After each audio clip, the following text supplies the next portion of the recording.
Subnautica 2's early access cinematic trailer was released, and hidden in the background are some subtle story hints that you might have missed, so let's dive in. So straight off the bat, we look like we've got some kind of alien architecture. To me at least, it looks like some kind of elvish inspired architecture. Very elegant. And we also get our first shot of the tadpole hall variant, which seems to be carrying a lot of storage. My theory here is that the ancient civilization was heavily involved with the creatures of this planet. And so this looks to be an artifact commemorating the tree.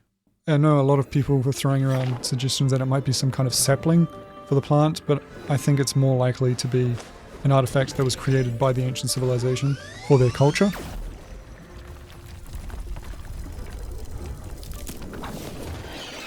And I'm a big fan of that creature there.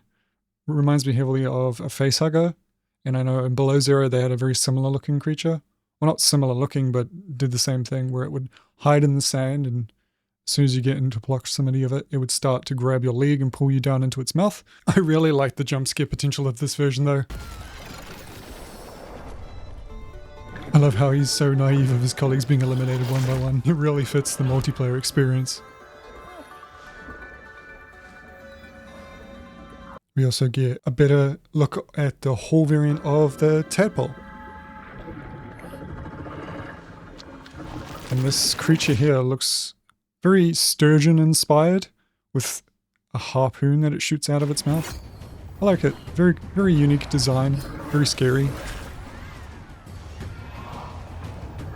And here we get our first shots of the agile variant of the tadpole, with very manta ray-esque wings. I really like what the devs are doing with the environments in this game. It reminds me a lot of what Below Zero had with the deep twisty bridges. And of course, the grand reveal of what seems to be the largest Leviathan in any Subnautica game. So creepy, having so many eyes on the interior looking at you. I really like how different it is from the original games, where it's kind of doesn't move anywhere, but the sheer size of it is enough to be a threat. Now, from what I gather, the gameplay for that clam is there's going to be wreckage and scannables at the bottom inside it, and you have to try and avoid being detected so that it doesn't close in on you. And we also get a look at the floating creatures of the planet. I'm glad that they've gone a different direction to the Skyray, made it a bit more unique and having a bit more presence in the world. Kind of like a floating reef back, if you will.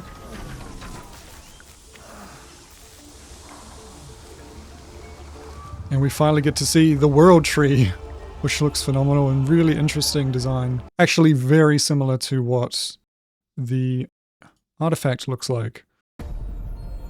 Now, the most interesting part to me is actually this part here. Going off the same theme of the ancient civilization worshipping or having heavy involvement with the Leviathans and creatures of the planet, we have a reveal of what looks to be Collector Leviathan. However, I think this is more likely to be the statue of a Collector Leviathan, as it's quite symmetrical and rigid. It even looks like it might be a temple of the Collector, which brings me back a bit to Godzilla, King of the Monsters, where when Godzilla got damaged by Ghidorah, he went underground to heal, and you saw a very ancient civilization that had hieroglyphics on the wall of Godzilla, and obviously their culture was heavily influenced by the Titan. So I think the Subnautica devs are going in a similar direction with their design of how the Collector is integrated into the world building. I think that the ancient civilization erected a temple for the Collector, whether that's because the Collector influenced them or because they had a symbiotic relationship with the Collector. We don't know that yet. And of course we have May 14th, 2026 is the release date for Early Access. Can't wait for that. It's really shaping up to be an awesome game. It seems to be channeling a lot of what the original Subnautica had as far as ambience goes. I think they've learnt a lot from Below Zero, both the good and the bad, and I think they're kind of bringing the best aspects of both games